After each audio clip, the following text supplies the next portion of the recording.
Hello friends, स्वागत है आपका मेरे चैनल पे। तो आज हम बात करने वाले हैं इंडियन कॉन्ट्रैक्ट एक्ट के एमसीक्यू यानी ऑब्जेक्टिव टाइप क्वेश्चन के बारे में। इससे पहले हमने इसके दो पार्ट कवर किए हुए हैं। यदि आपने नहीं देखे मेरे चैनल पर जाकर देख सकते हैं। आज हम देखने वाले इससे आगे के एमसीक्यू जो काफ़ी इंपॉर्टेंट रहने वाले हैं, जो एग्जाम में पूछे जाने के चांसेस कई ज़्यादा हैं। ठीक है, तो बने रहिए एंड तक हमारे साथ। चलिए स्टार्ट करते हैं आज का सेशन। इस वीडियो को लाइक करें, हमारे चैनल को सब्सक्राइब कर बेल आइकन जरूर प्रेस करें हमारी न्यू वीडियो सबसे पहले देखने के लिए। तो अब यहाँ पे बात करते हैं। इससे पहले हमने 100 क्वेश्चन तो डिस्कस किए हैं। उससे आगे 101 से हमारा जो पहला क्वेश्चन है आज का, तो वो क्या है, संविदा अधिनियम में मात्र मौन कपट नहीं है। यानी कि संविदा करते समय आपको बोलना तो पड़ेगा, आप प्रॉमिस करते हो, एक्सेप्टेंस देते हो, लेकिन यहाँ पे क्या है, अगर किसी मामले में अगर सिर्फ मौन रहा जाता है तो वो कपट कब नहीं कहलाएगा? जब तक कि मौन कपटपूर्ण है, जब बोलना कर्तव्य हो, परिस्थिति में परिवर्तन अन्य पक्षकार के नोटिस में लाया जाए, या इनमें से सभी। यहाँ पे इसका करेक्ट आंसर क्या हो जाएगा? डी नंबर, यानी कि इनमें से सभी। लास्ट में आपको ये भी बताना है कि कितने क्वेश्चन आपने किए पूरे और कितने क्वेश्चन आपके सही हैं। उसके बाद नेक्स्ट क्वेश्चन आता है हमारा, पालन करने के आशय के बिना दिया गया वचन। यानी कि एक पक्षकार है जो जानता है, ठीक है ना, उसका इंटेंशन ही है कि वो अपने वचन का पालन नहीं करेगा, फिर भी वो वचन देता है। ठीक है, कि जैसे ए है, अपना कार बेचना चाहता है बी को। ठीक है, अब यहाँ पे ए अपना कार बेचना चाहता है और ये देना भी चाहता है। ठीक है, अब बी क्या है, लेना चाहता है। अब उसने बी ने क्या बोला कि 4 लाख रुपए अभी ले लो, 1 लाख रुपए बाद में दे दो। इसका इंटेंशन क्या है कि 1 लाख रुपए बाद में इसको दूंगा ही नहीं। तो ये जो इसका इंटेंशन है, इंटेंशन के बिना, आशय के बिना जो वचन दिया गया है वो क्या कहलाएगा? कपट, प्रपीड़न, असम्यक आचार या उपरोक्त में से कोई नहीं। तो यहाँ पे इसका करेक्ट आंसर क्या हो जाएगा? ये ए नंबर, यानी कि कपट। यानी आप उसके साथ क्या कर रहे हो? फ्रॉड कर रहे हो। दूसरा क्वेश्चन है आपका, संविदा के एक पक्षकार द्वारा किसी तथ्य का सक्रिय रूप से छिपाया जाना। यानी जिस चीज़ को बताया जाना चाहिए उस चीज़ को वो बताता नहीं है पक्षकार, और उससे संविदा कर लेता है दूसरे पक्षकार से। तो ये क्या होगा? भूल होगी, प्रपीड़न, दुरुपदेशन या कपट। तो इसका जो सही आंसर है वो क्या हो जाएगा? ये हो जाएगा आपका डी नंबर, यानी कि कपट। यहाँ पर भी आप फ्रॉड कर रहे हो। पहले में तो क्या था, इंटेंशन नहीं था आपको उस परफॉर्मेंस करना आपके वचन का। दूसरी चीज़ कहता है कि किसी तथ्य को बताया जाना चाहिए उस कॉन्ट्रैक्ट के तहत, लेकिन आपने उस चीज़ को सक्रिय रूप से छिपा लिया, बताया नहीं सामने वाले को। तो ये दोनों कंडीशन में क्या हो जाएगा? ये फ्रॉड माना जाएगा। नेक्स्ट क्वेश्चन आता है आपका, धोखा या कपट के अंतर्गत की गई संविदा होती है। धोखा या कपट, फ्रॉड के अंतर्गत अगर कोई संविदा की जाती है तो वो संविदा कैसी होगी? वैलिड होगी यानी वैध, अवैध होगी, वॉइड यानी शून्य, शून्य करनी यानी वॉइडेबल होगी। वॉइडेबल क्या होती है? जो दूसरे जिसके साथ धोखा हुआ है उसके, वो क्या कर सकता है, उस जो कॉन्ट्रैक्ट किया गया है उसको चाहे तो उसको वॉइड करवा सकता है या फिर उसको परफॉर्म करवा सकता है। उसके पास दोनों ऑप्शन रहते हैं। तो यहाँ पे इसका करेक्ट आंसर क्या हो जाएगा? डी नंबर, यानी कि वॉइडेबल हो जाएगा, शून्य करनी।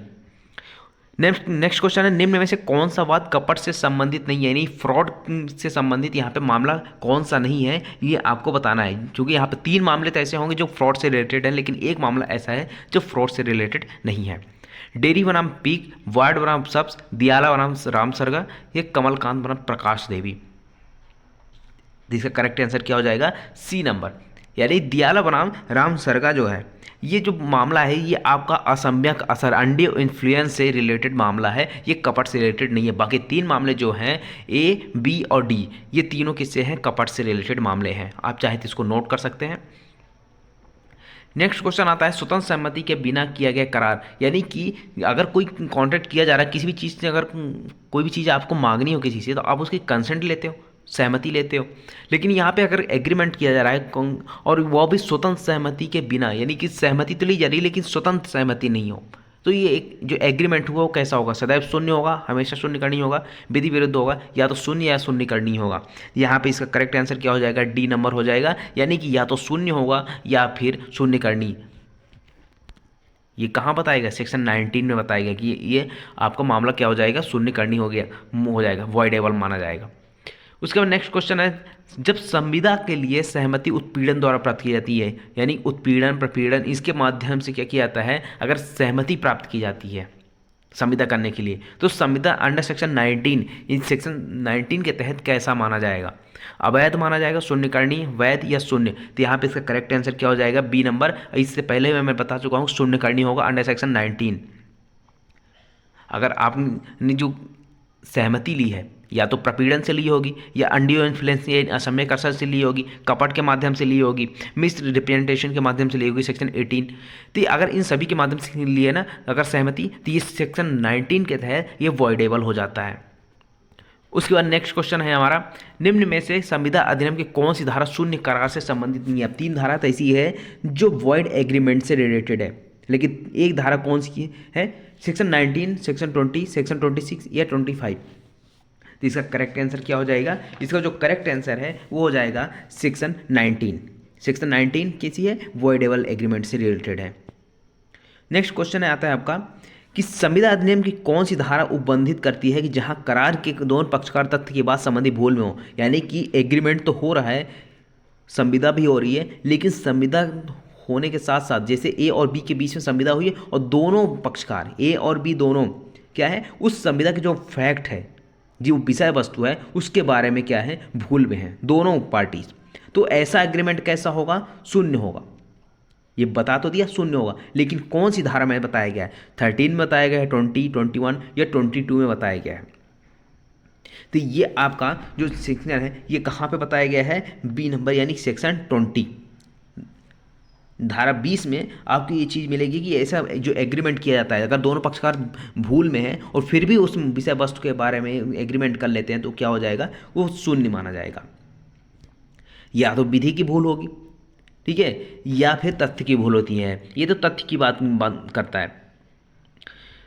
इसके बाद है जब दोनों पक्षकार सहमति भूल से प्राप्त हो, यानी कि जब पक्षकारों की सहमति है ना, और दोनों पक्षकार की सहमति किससे प्राप्त हो रही है, भूल से प्राप्त हो रही है, तो उस ऐसी सहमति कैसी होगी, शून्य, वैध या शून्यकरणी या अवैध होगी।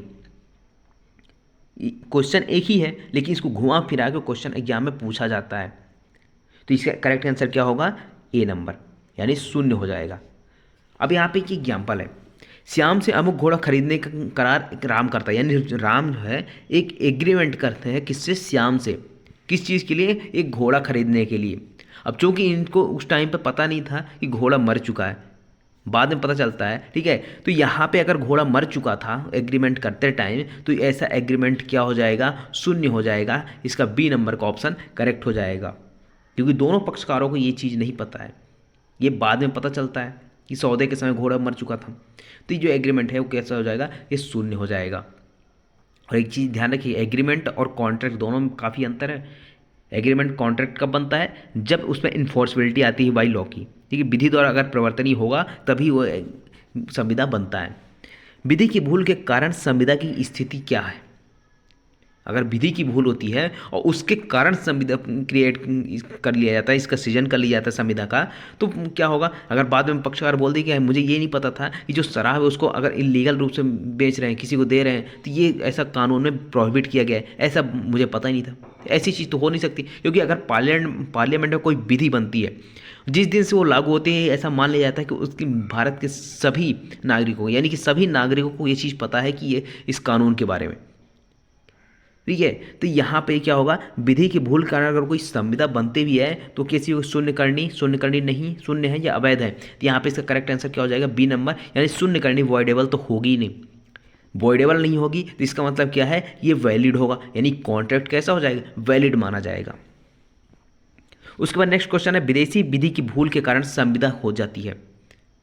विदेशी भूल अगर की जाती है, अगर विदेशी भूल की जाती है ना, तो एक चीज़ यहाँ पे ध्यान रखिएगा, इसका यहाँ पे इन्फोर्समेंट कैसा होगा, जैसे कि फैक्ट की भूल होती है, ठीक है ना। अब आपने फैक्ट की भूल पढ़ा है, अगर दोनों पक्षकार करते हैं तो शून्य हो जाएगा। तो इसी तरह यहाँ पर भी आता है, अगर विदेशी भूल दोनों पक्षकार करते हैं तो कैसा हो जाएगा, मामला शून्य हो जाएगा। ये फैक्ट की तरह यहाँ पे इसको ट्रीट किया जाएगा। तो इसका करेक्ट आंसर क्या हो जाएगा, इसका करेक्ट आंसर है वैध, यानी कि ए नंबर, ठीक है। यानी कि विदेशी भूल की विधि कारण संविदा होती थी, क्या हो जाएगा, शून्य हो जाएगी। सॉरी, यहाँ पे सी नंबर का ऑप्शन करेक्ट होगा, शून्य हो जाएगी। उसके बाद नेक्स्ट क्वेश्चन आता है आपका कि अगर का अपनी पुत्री को उपपत्नी के रूप में रखने के लिए खा को भाड़े पर देता है, यानी कि जो ए है वो अपनी एक पुत्री है, उसकी डॉटर है, उसको क्या करता है, उसको दूसरे को, यानी मान लीजिए बी है, यहाँ पे बी को क्या कहता है कि मेरी एक पुत्री है, उसको आप क्या कर लो, भाड़े पर रख लो उपपत्नी के रूप में। ये जो एग्रीमेंट कर रहा है ये वैध होगा कि करार नैतिक है ये, या फिर शून्य है क्योंकि वो अनैतिक है, बालिग पुत्री होने पर करार किया जा सकता है। तो इसका करेक्ट आंसर क्या हो जाएगा? सी नंबर, यानी शून्य है, क्योंकि जो एग्रीमेंट किया जा रहा है वो इमोरल है, ये अनैतिक है, इसलिए यह मामला क्या हो जाएगा? शून्य हो जाएगा। उसके बाद नेक्स्ट क्वेश्चन आता है हमारा, संविदा अधिनियम की निम्न धाराओं में कौन सी धारा पृथक्करण के सिद्धांत से संबंधित है? अब यहाँ पे पृथक्करण सेवरेबिलिटी की यहाँ पे सिद्धांत से कौन संबंधित नहीं है, ये चीज़ आपको बताना है। तो 3 तो ऐसे होंगे जो संबंधित हैं और एक कौन सा होगा संबंधित नहीं होगा? सेक्शन 23, 24, 57 या 58। तो यहाँ पे जो मामला है वो होगा आपका सेक्शन 23। सेक्शन 23 क्या बात करता है कि प्रतिफल और विधिपूर्ण उद्देश्य के बारे में बात करता है, विधिपूर्ण प्रतिफल और विधिपूर्ण उद्देश्य के बारे में यहाँ पे प्रावधान करता है सेक्शन 23। उसके बाद नेक्स्ट क्वेश्चन आता है, ये करार विधि विरुद्ध या अवैध है यदि वह बंधक के द्वारा की जाती है, यानी बाजी के करार के तौर पे की जाती है, मुद्रा के बदले एक बच्चे का दत्तक ग्रहण है, विवाह अवरोधक है, व्यापार अवरोधक है। यहाँ पे तो ये क्या हो, विवाह अवरोधक और व्यापार अवरोधक क्या हो जाएगी? शून्य हो जाएगी। उसके बाद यहाँ पे इसका करेक्ट आंसर क्या होगा? बी नंबर, यानी मुद्रा के बदले एक बच्चे का दत्तक ग्रहण किया जाता है, तो ये क्या होगा? ऐसा एग्रीमेंट विधि विरुद्ध होगा, अवैध होगा। सामान्य नियम के अनुसार एक समझौता बिना प्रतिफल के क्या होगा? यानी कि जनरल रूल क्या है, अगर बिना प्रतिफल के आप यहाँ पे समझौता करते हो, कोई एग्रीमेंट करते हो, तो ये क्या होगा? या तो शून्य होगा, शून्य करनी होगा, वैध होगा या अवैध होगा। तो इसका करेक्ट आंसर क्या हो जाएगा? ये शून्य हो जाएगा, क्योंकि अगर कोई भी कॉन्ट्रैक्ट होता है तो उसमें प्रतिफल की आवश्यकता जरूरी है, क्योंकि बिना प्रतिफल के कॉन्ट्रैक्ट होगा ही नहीं। अब यहाँ पे ये जरूरी नहीं कि पर्याप्त प्रतिफल हो, प्रतिफल होना चाहिए, बस इतना है इसमें। उसके बाद नेक्स्ट क्वेश्चन आता है आपका, एक करार जो स्वतंत्र सहमति एवं विधिपूर्ण तरीके से किया गया है, जो एग्रीमेंट हुआ है वो स्वतंत्र सहमति भी है, उसमें फ्री कंसेंट भी है, विधिपूर्ण तरीके से भी है, यानी विधिपूर्ण उद्देश्य भी है, इसका विधिपूर्ण प्रतिफल ही सब कुछ है, लेकिन प्रतिफल अपर्याप्त है। तो ये जो एग्रीमेंट है वो कैसा होगा? यानी 1 करोड़ का घर था, ठीक है, ए का, अब इसने क्या करते 1 लाख रुपए में बी को बेच दिया, प्रतिफल तो मिला है इसको 1 लाख रुपए, लेकिन ये तो अपर्याप्त है भाई। 1 करोड़ का बंगला था, घर था, उसको 1 लाख रुपए में बेच दिया गया। तो ये क्या होगा? ये जो एग्रीमेंट हो रहा है अविधिपूर्ण होगा, विधिपूर्ण होगा, शून्य होगा या शून्य करनी होगा? इसका करेक्ट आंसर क्या हो जाएगा? ये हो जाएगा आपका बी, यानी कि ये विधिपूर्ण होगा, क्योंकि यहाँ पे प्रतिफल तो है।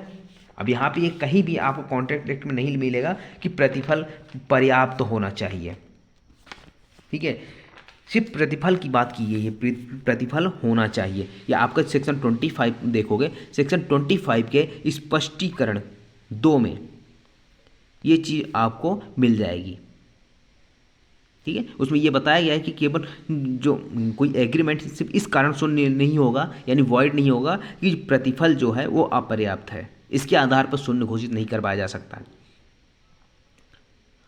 उसके बाद नेक्स्ट क्वेश्चन है, पिता अपने पुत्र को 10,000 रुपये देने का वादा करता है, यानी कि एक पिता है वो अपने बच्चे को कहता है कि मैं तुम्हें 10,000 रुपये दूंगा, ठीक है, साथ ही साथ उसको लिखित एवं रजिस्टर्ड करवा लेता है, पंजीकृत करवा लेता है।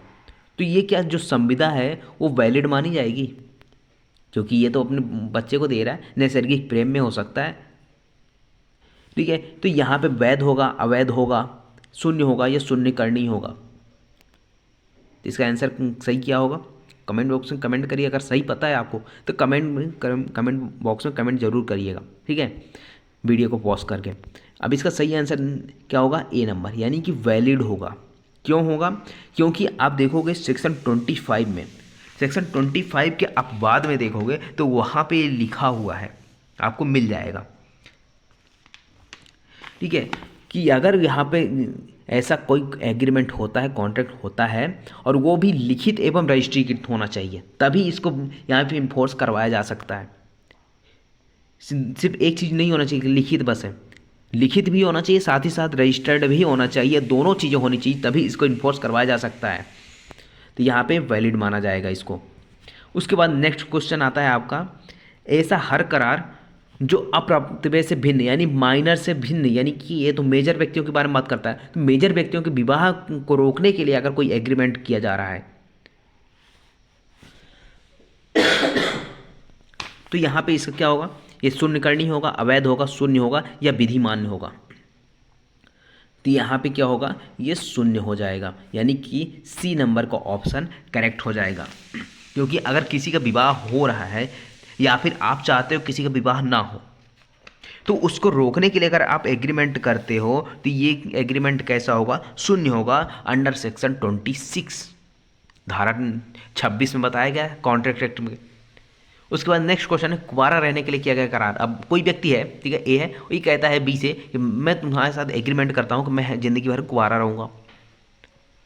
तो ऐसा जो एग्रीमेंट है, क्या मान लीजिए फिर बाद में ए जाके शादी कर लेते तो क्या बी इन्फोर्स करवा सकते हैं उसको? किसने तो एग्रीमेंट किया था कुंवारा रहने का, तो ये वैलिड होगा, शून्य होगा, कि शून्य करनी होगा या अप्रवर्तनीय होगा। तो ये जो एग्रीमेंट है, ये एग्रीमेंट कैसा होगा, आपका शून्य हो जाएगा। ये भी आपको सेक्शन 26 में मिलेगा, क्योंकि विवाह से संबंधित अगर कोई एग्रीमेंट करते हो रोकने के लिए तो ये शून्य होगा। ये इसको आप प्रवर्तन नहीं करवा सकते, इन्फोर्स नहीं करवा सकते जाके कोर्ट में।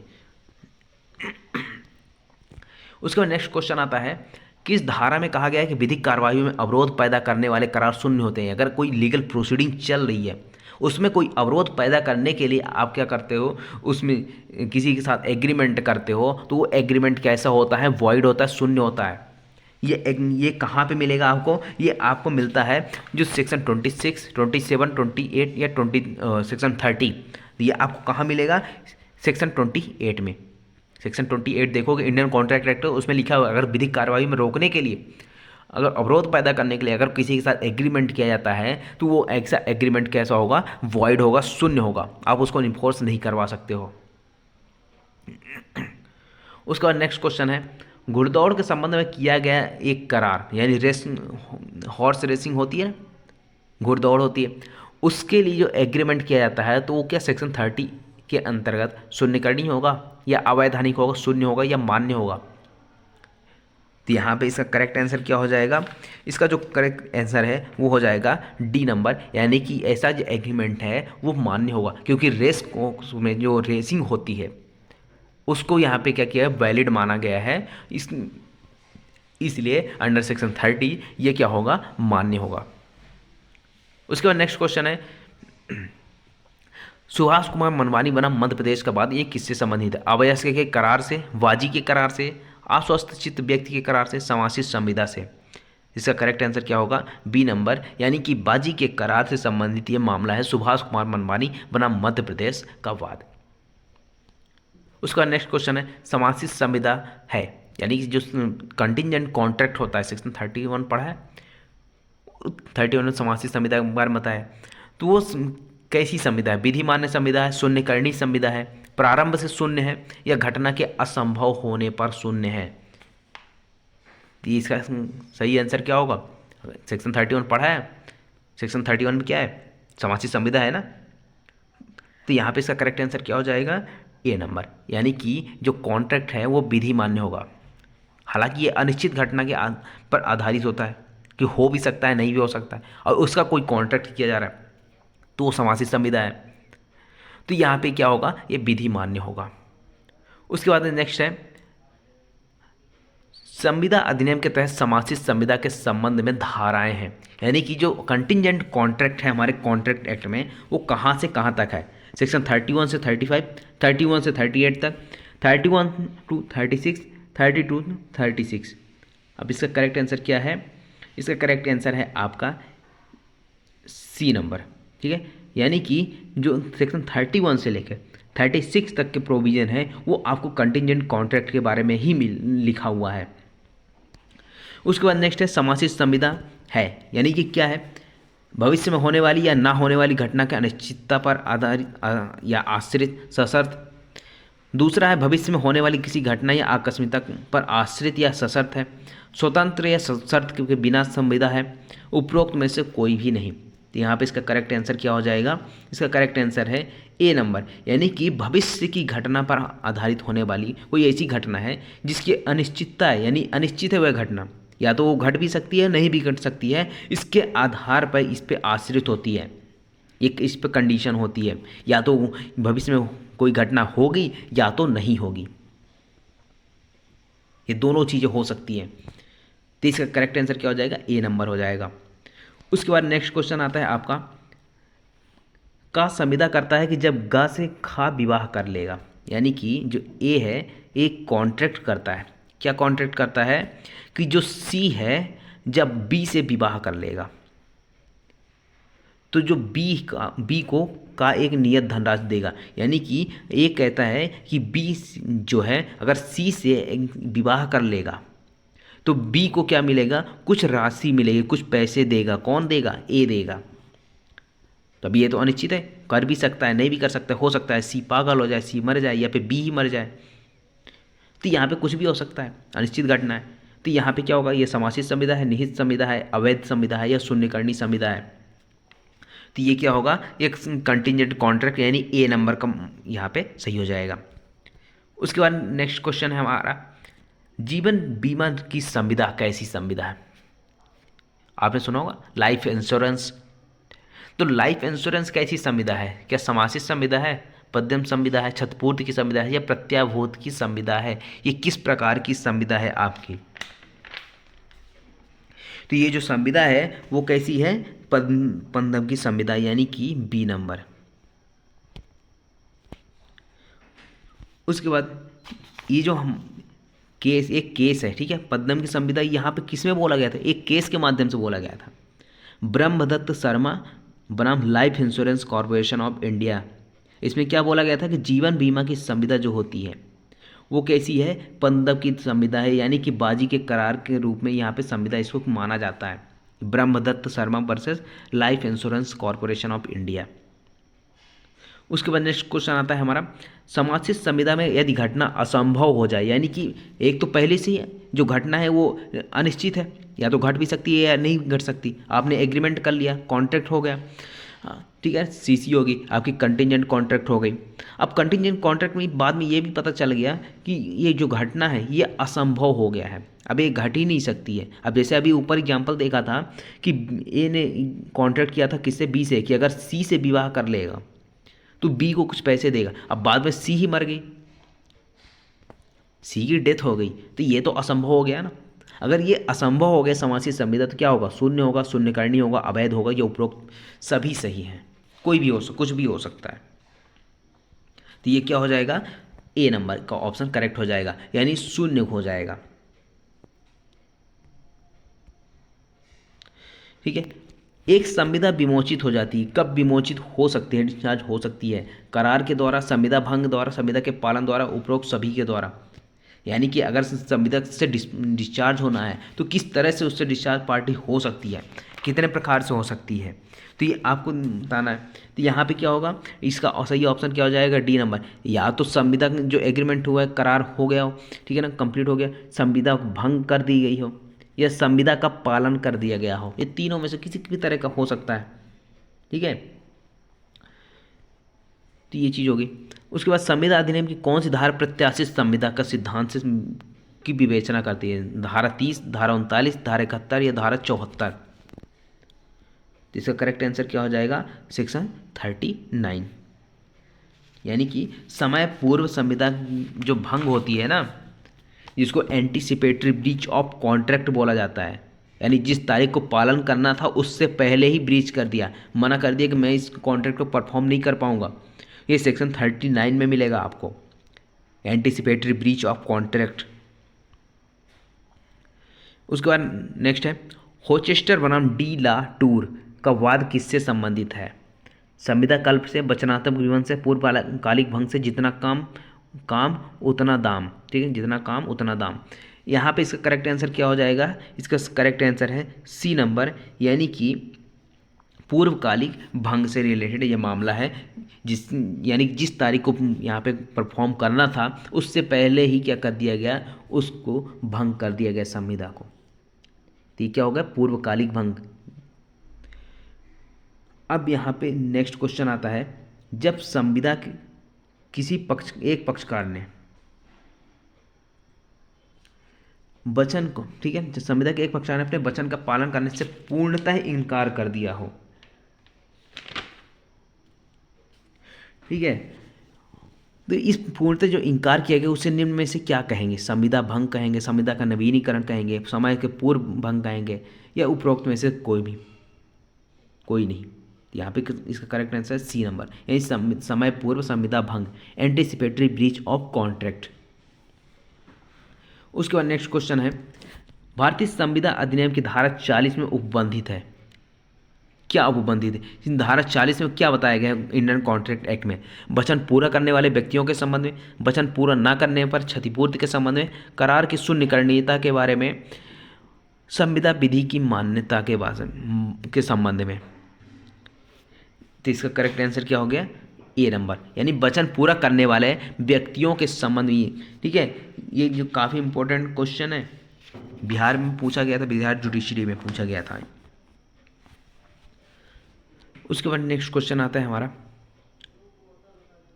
वह करार जो ऐसा कार्य करने के लिए हो जो स्वतः असंभव है, यानी कि वो स्वतः ही असंभव है, ऐसा करार किया गया है जो पहले से ही असंभव है, वो अप्रवर्तनीय होगा, शून्यकरणीय होगा, दोषपूर्ण होगा या शून्य होगा। इसका करेक्ट आंसर क्या हो जाएगा? D number. भाई जब पहले से ही पता है कि असंभव है, जब असंभव है तो उसको परफॉर्म कैसे करेंगे? तो ये क्या हो जाएगा? यह शून्य हो जाएगा। उसके बाद नेक्स्ट क्वेश्चन आता है हमारा, निम्न में से कौन सा वाद विफलता के सिद्धांत से संबंधित है? हेडले बनाम बैक्सेंडेल, कार्लिन बनाम कार्बोलिक स्मॉकबॉल कंपनी, सत्यव्रत घोष बनाम मगनीराव या उपरोक्त सभी।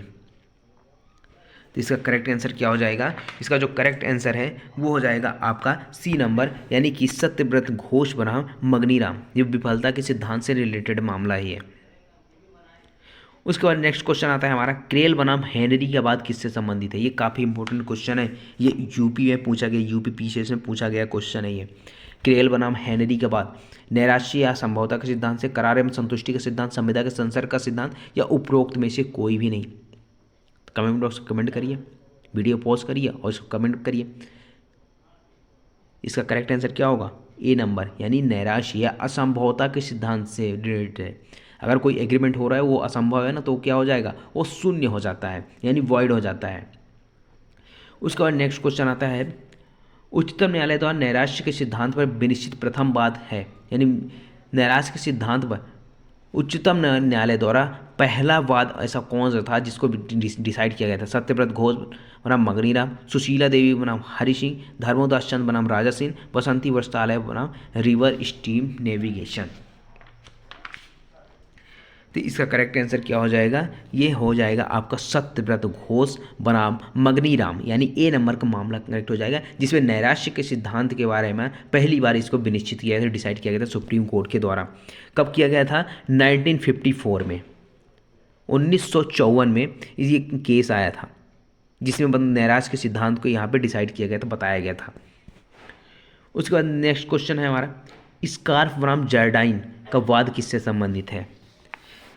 तो स्कार्फ बनाम जर्डाइन का जो वाद है यह आपका किससे संबंधित है? संविदा काल, पूर्वकालिक संविदा भंग, संविदा के परिहार या संविदा के नवीन से। तो ये डी नंबर इससे करेक्ट हो जाएगा।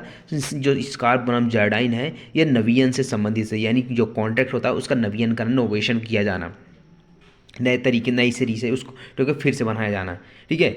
उसके बाद नेक्स्ट क्वेश्चन आता है, संविदा में बाध्यता की प्रकृति में परिवर्तन को क्या कहा जाता है? अगर जो लायबिलिटी है, जो ऑब्लिगेशंस है कॉन्ट्रैक्ट की, अगर उसकी नेचर में ही अगर परिवर्तन कर दिया जाता है तो उस जो परिवर्तन को क्या कहा जाता है? विखंडन, नवीन या परिवर्तन या पुनर्नवीन। तो इसको क्या बोला जाएगा? नोवेशन, यानी बी नंबर का मामला करेक्ट हो जाएगा, ये बी नंबर का ऑप्शन, क्योंकि उसकी जो बाध्यता है, जो लायबिलिटी है, जो ऑब्लिगेशंस है, उसी में चेंजेस कर दिया जा रहा है। तो जो कॉन्ट्रैक्ट है उसमें भी नए सरी से यहाँ पे परिवर्तन किया जा रहा है, तो इसको नवीन बोला जाता है।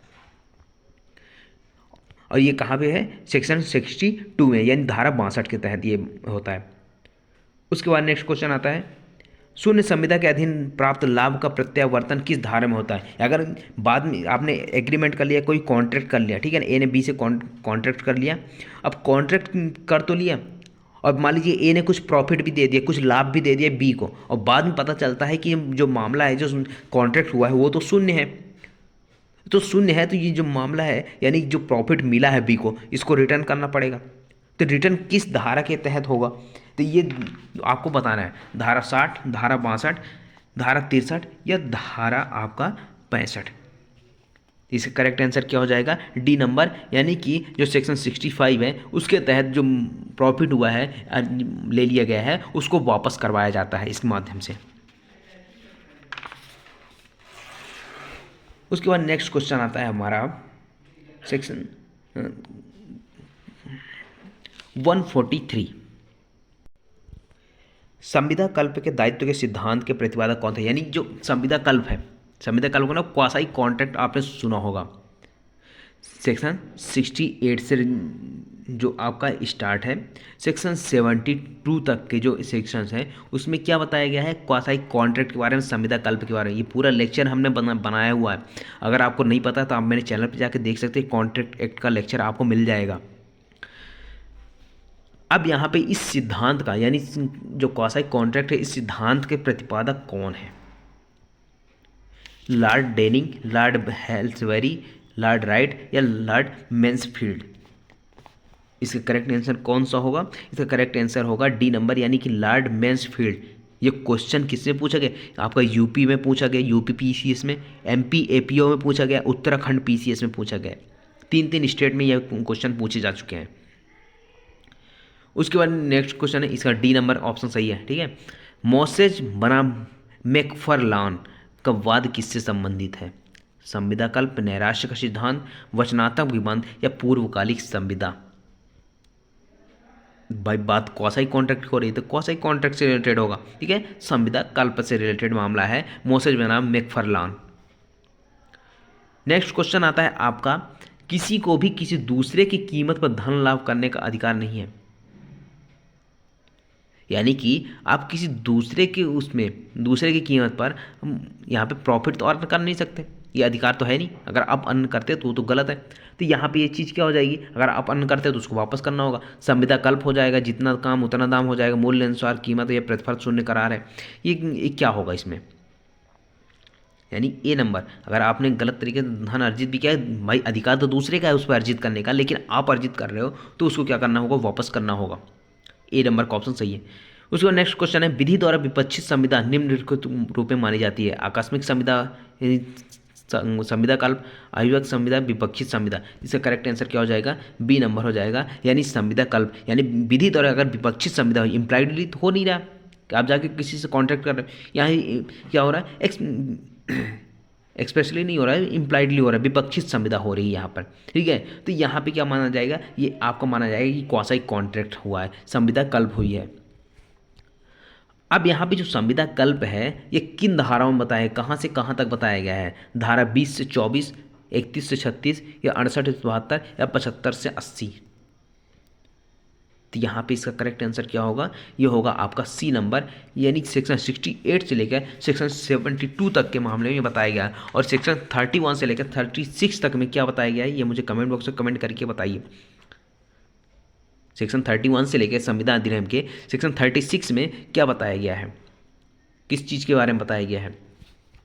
उसके बाद नेक्स्ट क्वेश्चन आता है हमारा, संविदा कल्प बाध्यता का विधि आधार निम्न है।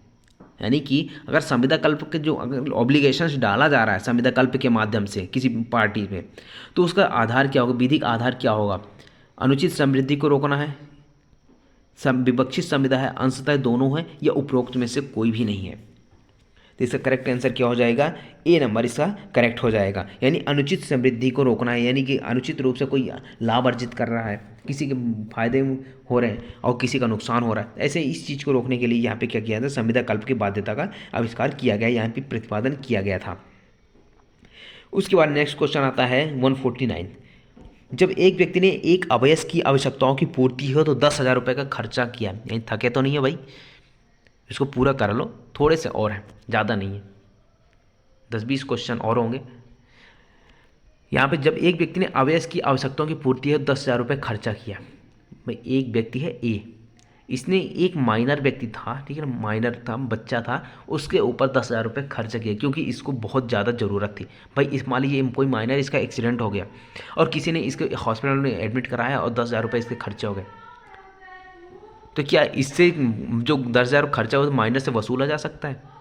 यानी अवयस्क से व्यक्तिगत रूप से वसूला जाएगा, या अवयस्क की संपत्ति से वसूला जाएगा, या अवयस्क के संरक्षक की संपत्ति से लिया जा सकता है, या किसी तरीके से यहाँ पे पैसे वापस नहीं लिए जा सकते। तो ये मामला कैसा होगा, इसका सही आंसर क्या होगा, इसका करेक्ट आंसर होगा आपका बी नंबर का। यानी कि अवयस्क की जो प्रॉपर्टी है उससे पैसे वसूले जा सकते हैं, जो आपने खर्चे किए हैं मेडिकल फैसिलिटी में, जो भी आवश्यकता उसको थी आपने प्रदान किया, खाना दिलाया उसको, खाना दिया, उसमें जो भी खर्चे हुए वो आप उसको वसूल सकते हैं। उसके बाद नेक्स्ट क्वेश्चन आता है आपका, संविदा अधिनियम की निम्न धाराओं में से कौन सी गुणता अनुसार यानी कि क्वांटम मेरिट, जितना काम उतना दाम की सिद्धांत पर आधारित है, इसी कौन सी धारा है जो क्वांटम मेरिट पर आधारित है। जब मैं लेक्चर पढ़ा रहा था उस टाइम भी मैंने क्वांटम मेरिट बताया था क्या होता है। तो ये धारा 68 में है, धारा 70, धारा 74 या धारा 75 में है। तो ये कौन सी धारा में है, ये आपका मिलेगा सेक्शन 70, यानी कि इसका बी नंबर का ऑप्शन करेक्ट हो जाएगा। उसके बाद नेक्स्ट क्वेश्चन है आपका, निम्न में से कौन सा बात संविदा कल्प से संबंधित है, यानी कि क्वासाई कॉन्ट्रैक्ट से कौन सा मामला संबंधित है। हेडले बनाम बैक्सेंडेल, बाउल्टन बनाम जोन्स, दामोदर मुलदियार बनाम secretary of state, by Fatima बनाम अली मोहम्मद। इसका करेक्ट आंसर क्या हो जाएगा, सी नंबर, यानी दामोदर मुदलियार बनाम सेक्रेटरी ऑफ स्टेट जो है ये किससे संबंधित है, क्वासाई कॉन्ट्रैक्ट से संबंधित है। इसमें क्या अभिनिर्धारित किया गया था, इसमें हेल्ड किया गया था कि यदि कोई व्यक्ति मान लीजिए किसी अन्य व्यक्ति का कार्य अनुग्रही नहीं किया है तो वह प्रतिकर पाने का हकदार है। अनुग्रही का मतलब अगर कोई व्यक्ति फ्री में काम नहीं कर रहा है तो भाई उसको तो पैसे चाहिए। तो ये चीज़ यहाँ पे बताया गया था। उसके बाद नेक्स्ट क्वेश्चन आता है, संविदा अधिनियम में किसी वस्तु को पाने वाले व्यक्ति के दायित्व का वर्णन किसमें किया गया।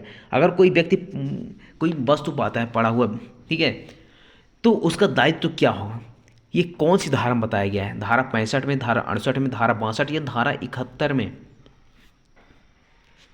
तो इसका करेक्ट आंसर क्या हो जाएगा, ये हो जाएगा आपका डी नंबर, यानी कि जो सेक्शन 71 है उसमें बताया गया है, वो इसमें वर्णन किया गया है कि अगर पड़े हुए जो माल पाया जाता है, वस्तु पाई जाती है, तो उसका क्या दायित्व होगा, ये सेक्शन 71 डिसाइड करता है।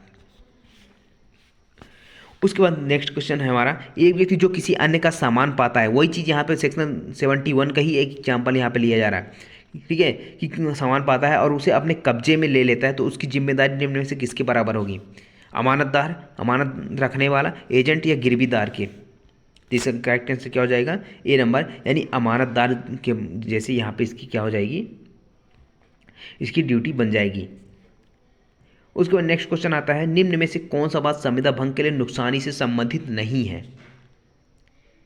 यहाँ पे डैमेजेस से रिलेटेड मामला ये नहीं है, ये पूछा जा रहा है। तो पहला मामला जो है आपका वो है आपका हेडले बनाम बैक्सेंडेल का, राजस्थान बनाम Novelty Stores, Madras Railway Company बनाम Govind Rao, Dominion of India बनाम All India Reported limited.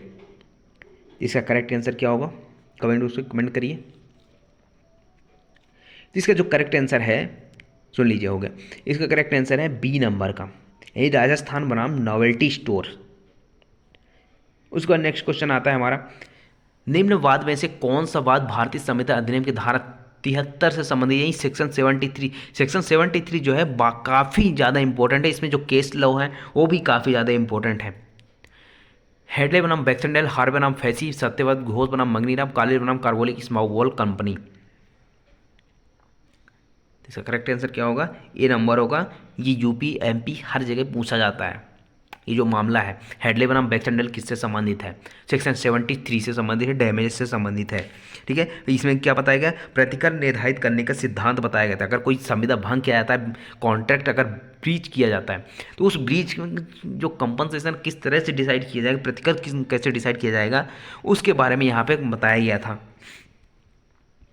Rule बताए गए थे, ठीक है। अब उसके बाद नेक्स्ट क्वेश्चन आता है, भंग के लिए प्रतिकर निर्धारण करने का सिद्धांत दिया गया था, वही चीज़ फिर से पूछता है। तो इसका भी यहाँ पे एक क्या हो जाएगा, हेडले बनाम बैक्सेंडेल का केस। क्षतिपूर्ति देने संबंधी मुख्य विधि प्रमुख अंग्रेजी वाद पर आधारित है, यानी कि क्षतिपूर्ति देने के बारे में कुछ यहाँ पे जो नुकसानी निर्धारित की जाती है वो एक अंग्रेजी वाद पे यहाँ पे आधारित है। हेडले बनाम बैक्सटेंडल, हाफ्स बनाम लंदन रेलवे कंपनी, हेडले बनाम सोलिन, या उपरोक्त में से कोई नहीं। तो यहाँ पे इसका करेक्ट आंसर क्या हो जाएगा, ए नंबर, इन हेडले बनाम बैक्सटेंडल का मामला। संविदा अधिनियम की धारा 73 के अंतर्गत अनुमान्य क्षतिपूर्ति है क्या जी, परिनिर्धारित है, प्रतिकारात्मक क्षतिपूर्ति, दंडात्मक है, या उपरोक्त में से कोई भी नहीं है। तो इसका करेक्ट आंसर क्या हो जाएगा, ये हो जाएगा आपका बी नंबर, यानी प्रतिकारात्मक क्षतिपूर्ति है। सेक्शन 73 के तहत जो अनुमानित क्षतिपूर्ति है ना, उसको क्या बोला जाता है, प्रतिकारात्मक क्षतिपूर्ति बोला जाता है। उसके बाद नेक्स्ट क्वेश्चन आता है आपका, क्षतिपूर्ति के दो नियम, ठीक है, क्षतिपूर्ति के दो नियम बताए गए हैं, सामान्य क्षतिपूर्ति और विशेष क्षतिपूर्ति। इसको पहली बार किस में प्रतिपादित किया गया था, इसका करेक्ट आंसर क्या हो जाएगा, ए नंबर, इसका हेडले बनाम बैक्सटेंडल का ही मामला होगा यहाँ पर। उसके बाद नेक्स्ट क्वेश्चन आता है, व्यतिक्रम की तारीख से बढ़ी हुई दर से ब्याज का अनुबंध कहलाता है, यानी जब डिफ़ॉल्ट हुआ है, व्यतिक्रम हुई है, उस तारीख से अगर कोई बढ़ी हुई दर से ब्याज का अनुबंध है तो वो क्या कहलाएगा, नुकसानी कहलाएगा, शास्ति कहलाएगा, परिनिर्धारण निर्धारित नुकसानी कहलाएगा, प्रतिकर कहलाएगा। तो ये क्या कहलाएगा, ये हो जाएगा आपका शास्ति, यानी कि बी नंबर के यहाँ पे करेक्ट हो जाएगा आपका। उसके बाद नेक्स्ट क्वेश्चन आता है आपका, बीमा क्या है, ठीक है, बीमा जो है वो कैसा क्या है, समाजिक संविदा है, पदम की संविदा है, क्षतिपूर्ति की संविदा है, प्रत्याभूत की संविदा है। तो ये क्या हो जाएगी, ये हो जाएगा आपका समाश्रित संविदा, यानी कंटिंजेंट कॉन्ट्रैक्ट है। अब यहाँ पे आपको ध्यान होगा कि मैंने एक बताया था जीवन बीमा, ठीक है, लाइफ इंश्योरेंस।